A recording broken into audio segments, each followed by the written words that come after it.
Do you ever realize that you are closing the door on an old pattern in your life and you just keep having these like, I'm doing it, like, le gasp.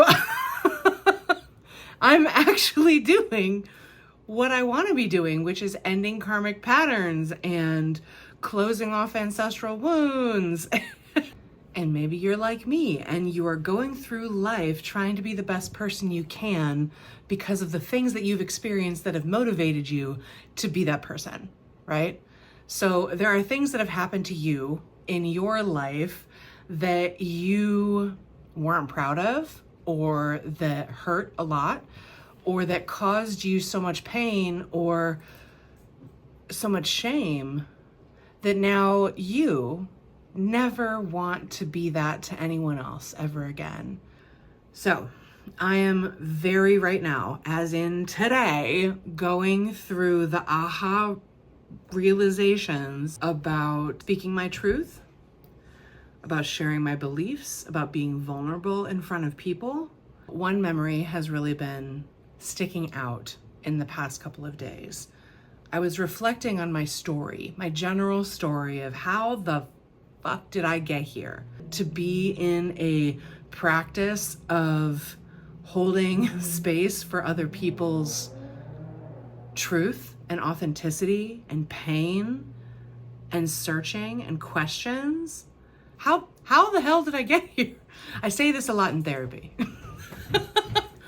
Because it's amazing to me. I never imagined being here. I never imagined doing this. For now, one scene is really prevalent. One scene is really moving through me. One moment.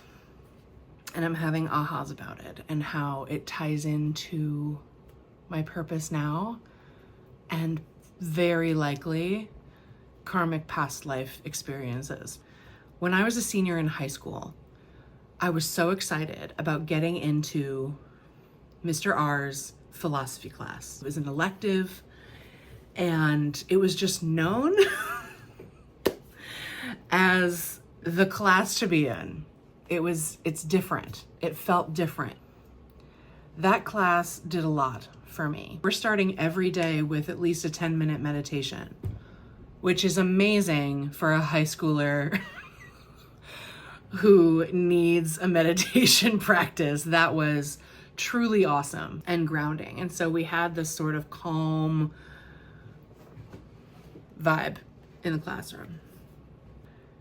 I got first period philosophy. I am a night person naturally. I'm a night owl, and my creativity and my intellectual pursuits really come alive at night. Anyway, so I was dragging ass on the way into school, but I loved this class.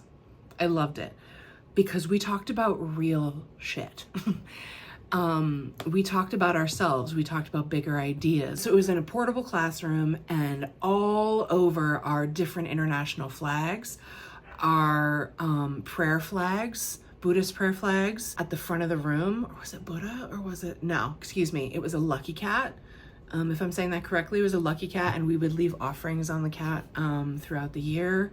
And there were a lot of other like really, multicultural, multidisciplinary, international, open-minded things in that portable classroom. This is a public school, by the way, just for clarity. This is a public school. And at the time, I was so serious and so devoted to my faith as an evangelical Christian, though I think deep down, I wasn't really attached to the evangelical part of it as much as that was just what I knew, and was taught that that's how you love people and that's how you can do good in the world. So that's my context. I'm going to a Presbyterian church at the time. I'm going to youth group once a week. I'm known in the school as a Christian. I'm a Pisces sun. So I'm friends with people in every social group. I love people. I'm a Sagittarius moon, and I love everybody. And I just want to know every clique. I want to just be one with everyone. And we were encouraged to be ourselves. We were encouraged to share our truth in this class. Everybody wrote like a 2-page essay on who they are, all in about me, basically. And you could pretty much say anything. And the point was that person would read their personal essay out loud in front of the class, sitting on the hot seat. This was like a sacred experience. I saw people talk about being immigrants. One person for sure, and I believe 2 people, came out as bisexual in that class on the hot seat in front of everyone.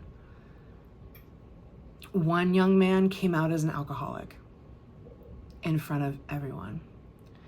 And I watched all this happen. And we held a safe space for them. And we encouraged them and validated them as a class, and so did Mr. R. He validated and affirmed.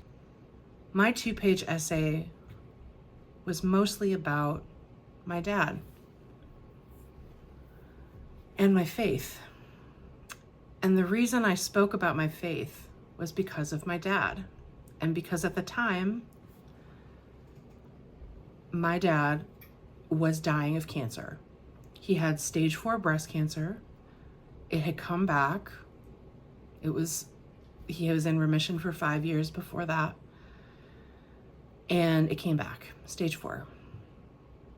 Shocked everyone. And I was processing that at the time. And one way I process things like that is to write about them.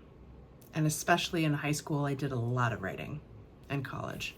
So I talked about my father and how his cancer diagnosis or re-diagnosis was frightening. And yet I was holding on to this hope because I believed that Jesus Christ was my Lord and Savior, and I would see my dad in heaven again.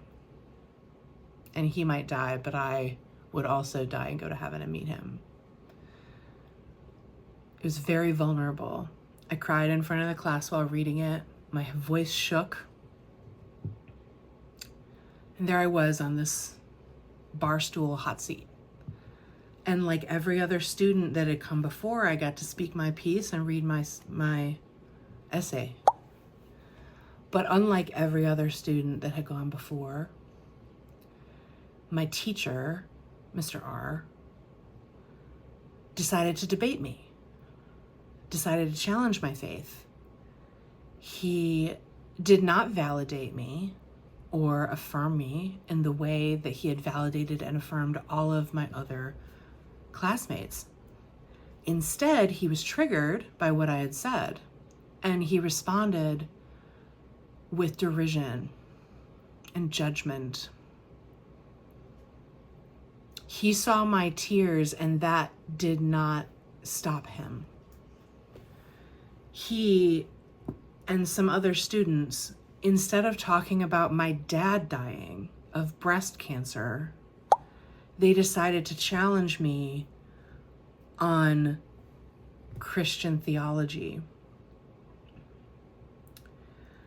For instance, they brought up the idea of the innocent native. It's the idea that if you need to hear the gospel, I'm quoting, you need to hear the gospel, believe, and be saved, then people who don't hear the gospel, why do they go to hell? It's an excellent question to ask when you are being evangelized. It's an excellent question to ask when someone's trying to put their religion on you. It is not an appropriate question to ask when a child who is watching her father die of cancer, not knowing how long he will live because he was only diagnosed for about 6 months. They said you have about 6 months to live. And by the time this happened, it had probably been about 4 months. So you can imagine the emotional turmoil I was in, and the way that I was coping was to hold on to my faith, right? And talk about it and be honest and open about it, even though that was the Christian sharing her testimony. Okay?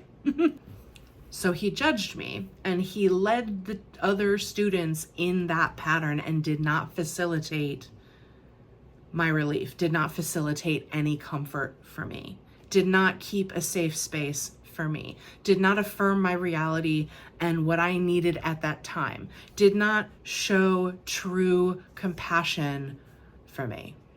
That's what he did. And so I cried. I ugly cried. Like the type of tears that you're reading something out loud and that kind of cry. The cry where my body knows that I'm being watched while I'm humiliated and embarrassed. That was what I was doing at the front of the class while they challenged me, okay? I was so overcome and I was so overwhelmed by this emotionally that I missed my second period. I don't remember what second period even was, but I missed it. And most likely I asked to go to the nurse to go home. I don't remember the rest of the day. All I remember is being in Mr. R's classroom, surrounded by spiritual, multicultural, multi-religious symbols, and feeling ostracized and judged and embarrassed and humiliated. And like, I regretted every bit of vulnerability I showed. So that's what happened to me. And I'm processing this memory in the last couple of days, thinking about my overall story. It hit me today why karmically that situation may have occurred. I can see from my perspective right now how Mr. must have felt so judged by Christians throughout his life. And I don't wish that on anyone of any religion, of any ethnicity or faith. I don't wish that on anyone. And I think one of the reasons I was perhaps given this experience at a formative time in my life was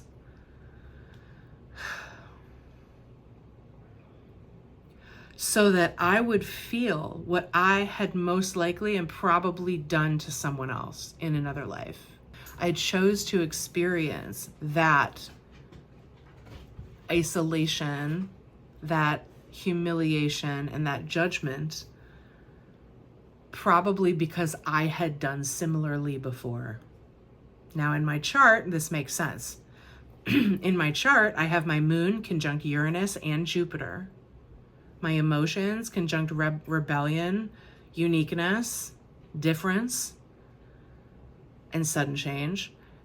And also karmic, it's a very karmic planet. So karmic traumas, the way that you've been like kind of an authoritative person a bit, and Jupiter all conjunct in Sagittarius, okay?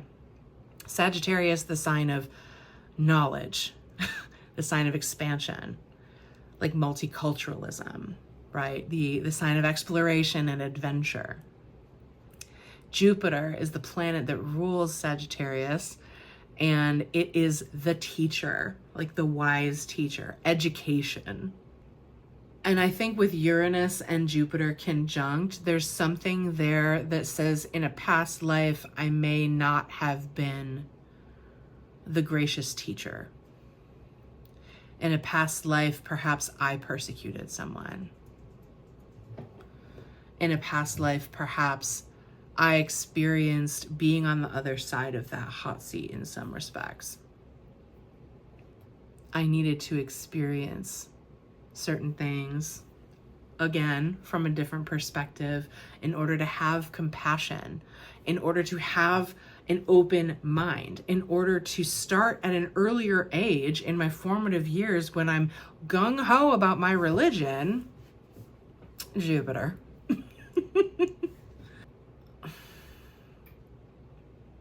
I think that through that experience, I learned what I needed to learn in order to be where I am today.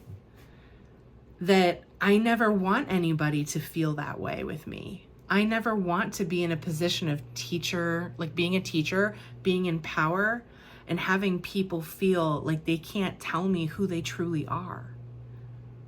It's important to me that the people who are with me feel seen and heard and loved and known, because they also may have been through what I've been through, which is making your, like, showing your soft insides, your vulnerable, your muck, the mess, especially as a teenager, the mess, showing that. I want to be the person that sees that and says, hi, I'm so glad you're on your journey, and I respect you right where you are. Even if my own ideas and beliefs are different, I will not shame you. I will not put you on the spot and hurt you. I want you to feel safe with me. That's important. It's vital. It's incredibly vital for the level of work that I do, the level of trust that I want to build with my clients and with the people I reach in my events, so they know that when they're in a space held by me, they're loved, they're seen, they're accepted, and I delight in them and appreciate their presence and their unique contribution to that moment. And I'm so excited to recognize the fact that I am not replaying what I learned, or what I experienced in Mr. R's philosophy class. I'm not giving that to anybody else. He, in his pain and his trauma and his personal, ancestral, and past life history, had probably been wronged plenty of times by Christians. There's so many of us who have experienced that, right? So many. But I'm in a different place with it now. I'm in a place in my personal journey where it's wider than that. It's bigger than that. It's a yes and instead of an either or. People can feel safe with me, and I value that higher than I value them believing my beliefs. I value connecting with people on a deep level more than I value them agreeing with me and my philosophy, my spiritual beliefs, my theology, whatever that is. My politics. That's tough. We're incredibly divided right now, especially in the United States. Hi. But I was born for this. I'm supposed to be here. I'm supposed to be taking on a role of teaching and guiding, but doing it in a way that is for everyone. Doing it in a way that allows people in who are curious and they don't have to agree with me. Being me in a way that simply allows for me to be who I naturally am. The shadow, the light, all of it. It's all light. It's all me. When I learn to forgive my own judgments of myself, and I learn to forgive and release those who have judged me, the leveling up that brings to my life, y'all. It's freeing. It's empowering. I was so afraid of speaking my truth. I was so afraid, and I was judged and I was shamed. I was literally put in front of a group of people and mocked. And I will never do that to anyone else. I will never perpetuate that trauma. That stops also with me. I'm going to say that was a really dark experience in my life. Here is what I processed and felt and learned through it. Oh, and I want you to know I've cried about this. I cried about it today. I cried about it at 9 o'clock in the morning on a group call with on a group call with the Genius Lab, Liz Zamorsky's Genius Lab. They were doing a tapping session, a healing session. I'm so grateful. Amy, the practitioner, I should have her name. I can put all of this info down below because I'm so grateful for the opportunities I've had to work through this with other people. I shared my vulnerability today. I opened my soft spots today and I said, this happened to me, and I was weeping and I was crying and processing it, and we tapped through it and we talked through it. And I had to take a nap after. I literally had to go to sleep after. Hold on, I need some water about it. Oh my God. I need to recognize how far I've come. And it's important for me to own that on this new moon in Cancer right now, which is happening right now. The new moon in Cancer in my first house, calling me to show up in a new way authentically. I want to serve people who are going through that process of unpacking who they've been and how who they've been is leading them towards who they are now, and especially who we're going to be in the future. Especially who we are going to be and who we are creating and building ourselves to be for the collective future of all beings. And I mean that because I told you I'm here for a reason. And that's for all of us. It's for all of us because we are all one. We are all one. We are all one. So when I meet you, I'm meeting myself. I want to love you, and by doing that, loving the parts of me that I see in you. And I want to honor who you are and where you're at in your own journey. And thank you so much for being a part of mine. So when I give readings, it's about how wonderfully glorious you are. The amazing energies that make you up. The way that we are all star stuff. The way that we're all made of the same thing. Because we are the same thing. I'm going to allow my ego to be uncomfortable when somebody shares their truth and it doesn't match with mine. Because I want to love you where you're at, and I'm going to do my very best to just be with me. Just be with me. Stay here with myself in my center, knowing who I am. Because I know who I am.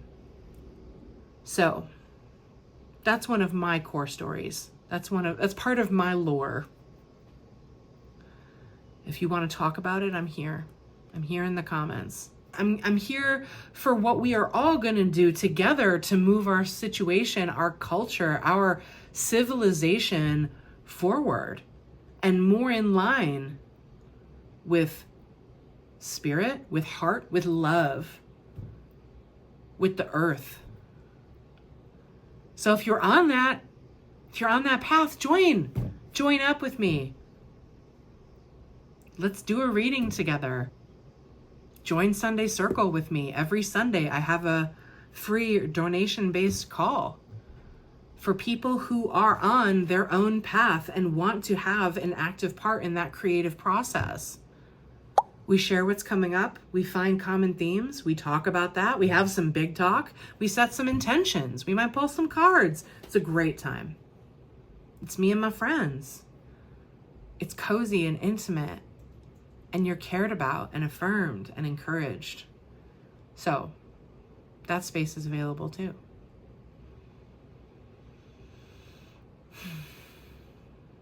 So if you've ever experienced something really traumatic and hard, if you've ever experienced rejection and judgment, I call on you to notice how far you've come since that. And because of that experience, who are you now? And are you more proud of that? Are you more proud of who you are now? And I'm so grateful that I get to be different than I used to be. I get to be a different teacher. I get to be a different person than what was modeled to me in that moment. I'm proud of me. I'm incredibly proud of myself and my growth. And I am closing loops. I am closing loops and I'm healing shit. It's so good. So I'm going to keep sharing my truth. I'm going to keep being authentic. I'm going to keep telling people who I am, even if they laugh at me, even if they want to debate me, even if they can't accept it and they're triggered, because what matters to me is that I'm being the best and the most authentic me as possible. And that is a growth journey. That is a path that I'm on and that we're on together, folks. Let's go. If you can relate to this story and if this touched you in any way, I would greatly appreciate your comments. I would greatly appreciate your insights into your own journey and experience and what it's taught you. Maybe you've experienced something similar than me. All the best. With love, with a love for all, for the highest good of all beings. Bye-bye.